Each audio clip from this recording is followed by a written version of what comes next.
अगर आप वेदांता ग्रुप को फॉलो करते हैं, वेदांता ग्रुप की कंपनीज के शेयर्स को आप अगर ट्रैक करते हैं, अनिल अग्रवाल को अगर आप फॉलो करते हैं, तो ये खबर आपके लिए बेहद अहम हो सकती है। क्यों? क्योंकि दिल्ली हाई कोर्ट ने जो फैसला वेदांता के खिलाफ दिया था और जिसमें सरकार जीतती हुई नजर आई थी, उस पर अब वेदांता ने दिल्ली हाई कोर्ट में ही उस मामले को, उस फैसले को चैलेंज कर दिया है। और अब यह भी कहा जा सकता है कि सरकार और वेदांता ग्रुप बिल्कुल आमने सामने आ चुके हैं और कहीं ना कहीं ये नाक की लड़ाई भी अब बन चुकी है। तो चलिए कहानी की शुरुआत करते हैं और आपको बताते हैं कि ये मामला क्या था। हालांकि हमने पहले भी ये वीडियो की थी, डिस्कशन किया था, आपको बताया था कि क्या मामला था।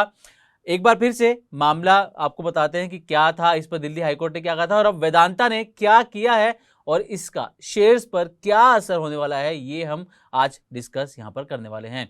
तो मामला क्या था पहले ये जान लीजिए। दरअसल ये जो मामला है गुजरात के पश्चिमी तट के कॉन्ट्रैक्ट से जुड़ा हुआ है। गुजरात के ये कैम्बे बेसिन में स्थित CBOS2 offshore oil and gas block से पूरी तरीके से जुड़ा हुआ ये मामला है।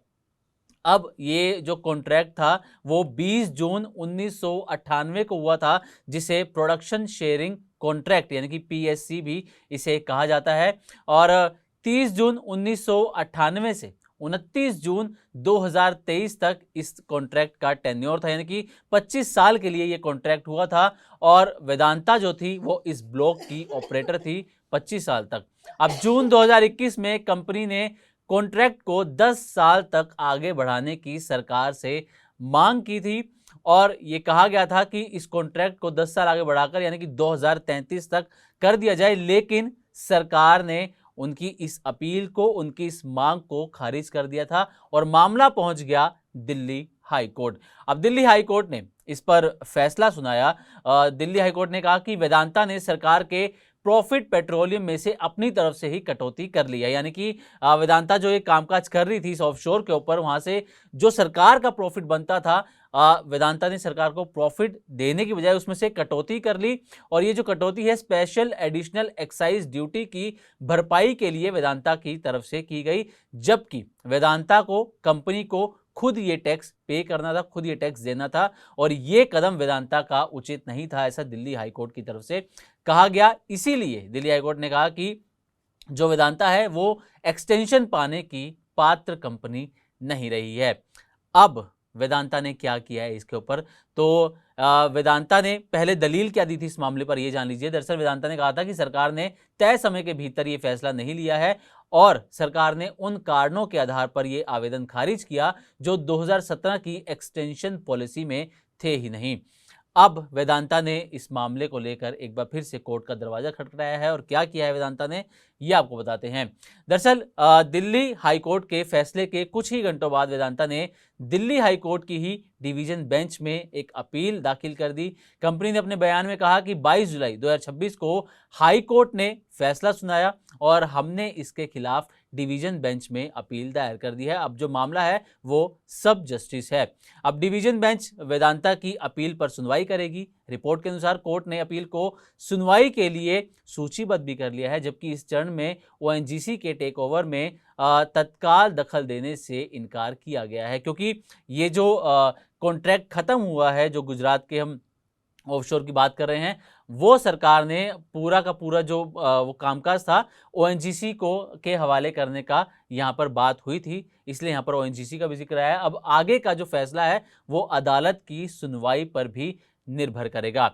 अब निवेशकों के लिए इसका क्या मतलब है, ये सबसे अहम बात है और सबसे आखिर में हम यहाँ पर शेयर्स की बात भी करने वाले हैं कि शेयर्स में कितनी गिरावट आ चुकी है। तो निवेशकों की अगर बात करें तो ये मामला सीधे तौर पर वेदांता के ऑयल एंड गैस बिजनेस से जुड़ा है।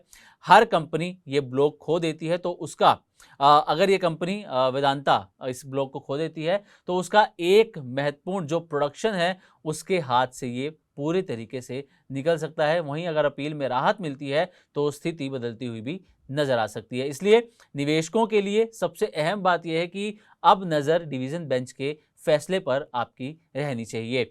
लेकिन आपको यहाँ पर बता दें कि वेदांता को यहाँ पर इसमें फैसले पर सरकार या दिल्ली हाई कोर्ट की तरफ से जो है वेदांता के पक्ष में फैसला नहीं आया, लेकिन इससे पहले एक और मामला दिल्ली हाई कोर्ट में पहुंचा था वेदांता की तरफ से ही।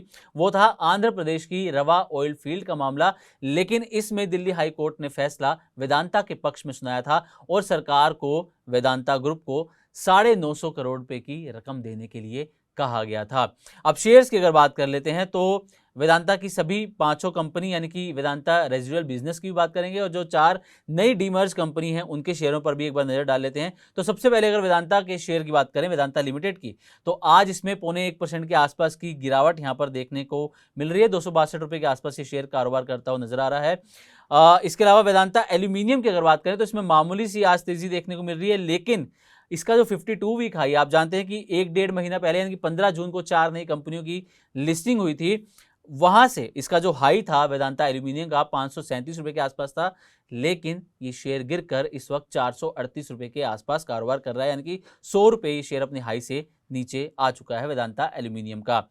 अब वेदांता ऑयल एंड गैस की बात कर लें, क्योंकि ये खबर भी वेदांता ऑयल एंड गैस से ही जुड़ी है, उस पर कहीं ना कहीं इंपैक्ट करती हुई नजर आएगी और वेदांता ग्रुप पर भी।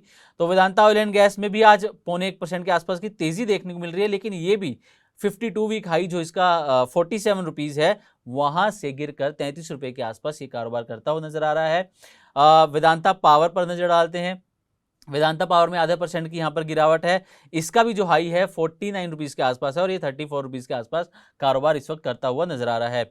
आखिर में बात कर लेते हैं वेदांता आयरन एंड स्टील की। इसने अपने निवेशकों का पैसा 2 हफ्तों में डबल कर दिया था, लेकिन अब शेयर जो है गिरकर 30 रुपए के आसपास आ चुका है, जबकि इसका जो हाई है वो 44 रुपए है। तो ये वेदांता की 4 नई डीमर्ज कंपनीज और वेदांता रेजिडुअल बिजनेस यानी कि वेदांता लिमिटेड के शेयरों का हाल है। और अब नजर इस बात पर रहेगी कि दिल्ली हाई कोर्ट वेदांता के पक्ष में फैसला सुनाती है। आइए जो दोबारा सुनवाई होनी है, क्या फैसला इस पर निकल के आता है, इस पर निवेशकों की नजर बनी रहेगी।